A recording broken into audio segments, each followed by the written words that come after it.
Hi friends, ఈరోజు మనం 72 hours movie review అయితే చూద్దాం. ఇక కథ విషయానికి వచ్చేస్తే 40 ఏళ్ళ అడ్వర్టైజింగ్ ఎగ్జిక్యూటివ్ జో కెవిన్ హార్ట్ అనుకోకుండా యువకుల బ్యాచిలర్ పార్టీ గ్రూప్ చాట్లో చేరుతాడు. తన కెరీర్కు కాపాడుకోవాలనే ఉద్దేశంతో వారి వెంట 3 రోజుల పార్టీ ట్రిప్కి వెళ్తాడు. అక్కడ జరిగే గందరగోళం, అపార్థాలు, యాక్షన్ కామెడీ సంఘటనలే కథ. ఇక ప్లస్ పాయింట్స్కి వచ్చేస్తే కెవిన్ హార్ట్ ఎనర్జెటిక్ పెర్ఫార్మెన్స్, కొన్ని చోట్ల నవ్వించే కామెడీ, వేగంగా సాగే కథనం. మైనస్ పాయింట్స్కి వచ్చేస్తే పాతబడ్డ కథ, ఊహించదగిన స్క్రీన్ ప్లే, చాలా జోక్స్ ఆశించినంతగా పనిచేయవు, పాత్రల అభివృద్ధి బలహీనంగా ఉంటుంది. 72 అవర్స్ ఒకసారి టైంపాస్ కోసం చూడదగ్గ కామెడీ. అయితే ఈ హ్యాంగ్ ఓవర్ తరహా వినోదాన్ని ఆశిస్తే నిరాశ కలిగే అవకాశం ఉంది.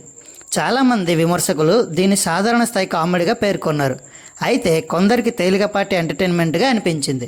మా రివ్యూ మీకు నచ్చినట్టుగా అయితే కామెంట్ చేయండి. Thank you friends, bye bye.